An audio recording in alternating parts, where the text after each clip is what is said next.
Hi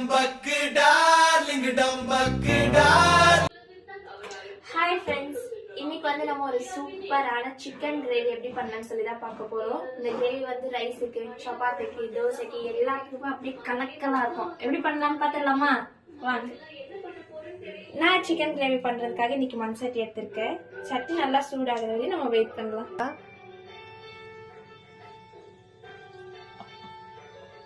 இப்போ எண்ணெய் நல்லா சூடாயிடுச்சு. இதுல வந்து நம்ம கட் பண்ணி வச்சிருக்க வெங்காயம் சேர்த்துக்கலாம்.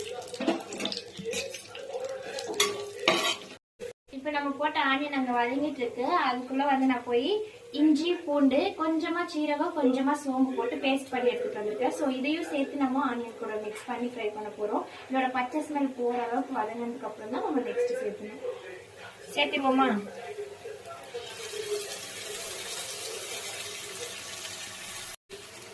இஞ்சி, பூண்டு, சோம்பு, சீரகம் சொன்னேன் இல்லையா, பெப்பரும் கொஞ்சமா சேர்த்துனேன். சொல்ல மறந்துட்டேன். பெப்பர் ஒரு ஸ்பூன் சேர்த்து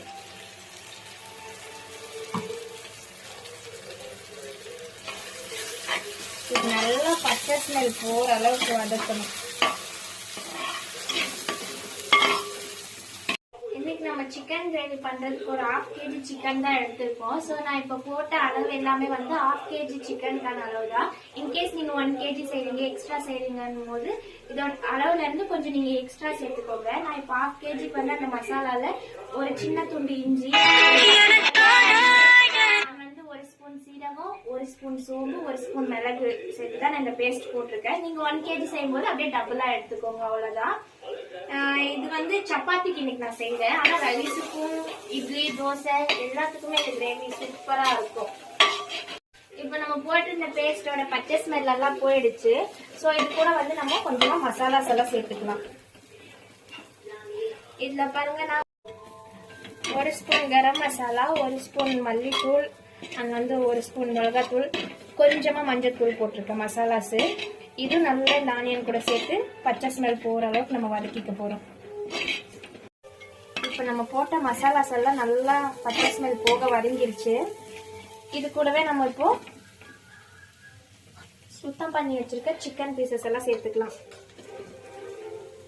நான் ஒரு லெக் எடுத்திருக்கேன் இன்னைக்கு.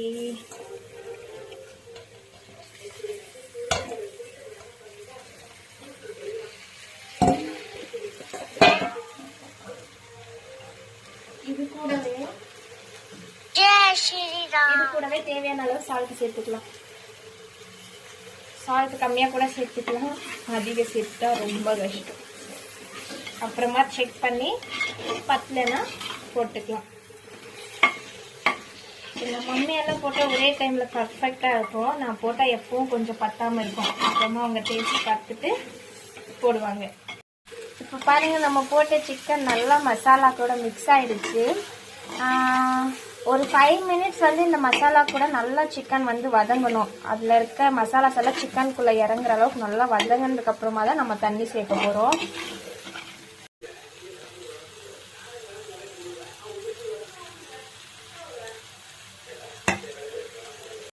இப்ப பாருங்க, நம்ம சிக்கன் வந்து நல்லா மசாலா கூட வதங்கிடுச்சு.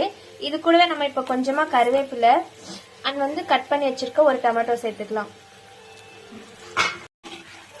இது நல்லா கிளறி விட்டுக்கலாம்.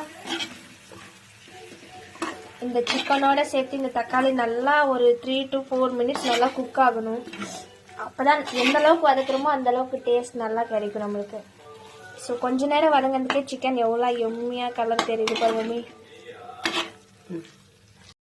இப்போ பாருங்க, தக்காளி கூட சேர்த்து சிக்கன் நல்லா வதங்கிடுச்சு. இது கூட வந்து நம்ம கிரேவிக்கு தேவையான அளவு தண்ணி சேர்த்துக்கலாம். ஜாரெல்லாம் நல்லா வாஷ் பண்ணி அந்த தண்ணி சேர்த்துக்கிறேன். உங்களுக்கு எந்த அளவுக்கு திக்னஸ் வேணுமோ அதுக்கேற்ற மாதிரி தண்ணி சேர்த்துக்கலாம். நீங்கள்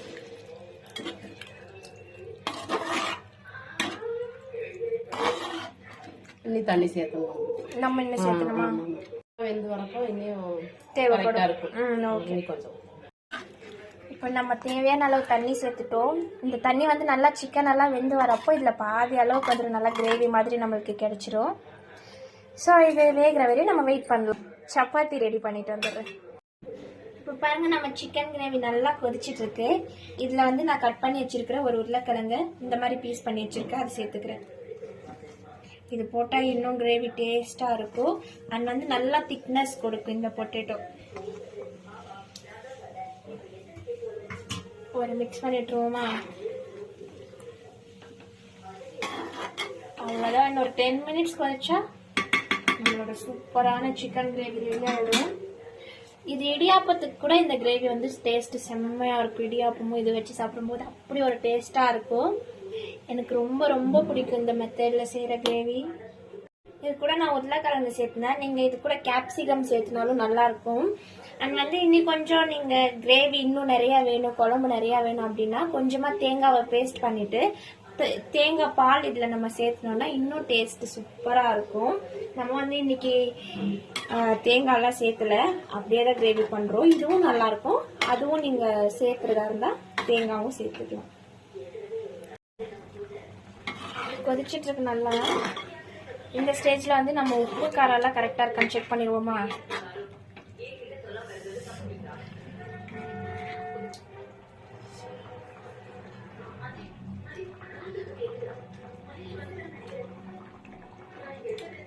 எப்படி இருக்கு?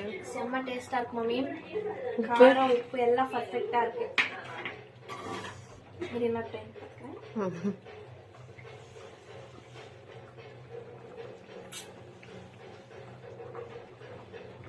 சூப்பரா இருக்கு. சப்பாத்தி கூட வச்சு சாப்பிடும்போது சூப்பரா இருக்கு.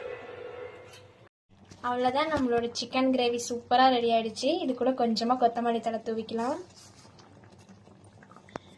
ஃபைனலாக நம்மளோட சிக்கன் கிரேவி இப்படி தான் வந்திருக்கு. பொட்டேட்டோ கூட சூப்பராக வந்திருக்கு. வர வந்துருச்சு. ஸ்டவ் ஆஃப் பண்ணிடுவோமா? ஓ எஸ், பண்ணிடலாம். இப்போ நம்ம செஞ்ச சிக்கன் கிரேவியோட சப்பாத்தி வச்சு டேஸ்ட் பண்ணிடுவோமா?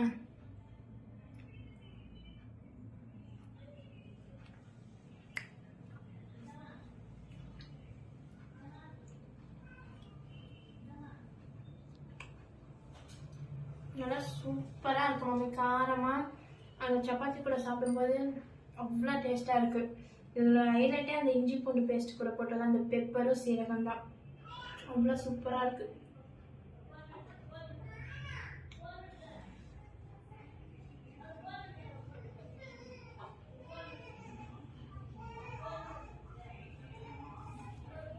இடியாப்பத்து, இட்லி, தோசைக்கு இன்னும் பர்ஃபெக்ட். பொட்டேட்டோ போட்டோம் இல்லையா? சூப்பராக இருந்துச்சு.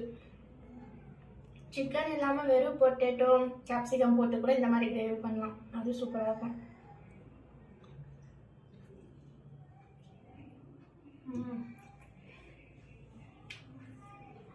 சூப்பராக இருக்கும் மம்மி. நல்லா சூடாக இருக்கும்.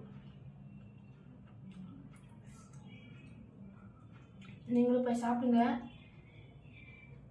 இந்த வீடியோ பிடிச்சிருந்தா லைக் பண்ணுங்க, ஷேர் பண்ணுங்க, கமெண்ட் பண்ணுங்க, மறக்காம சப்ஸ்கிரைப் பண்ணுங்க. டாடா பாய்.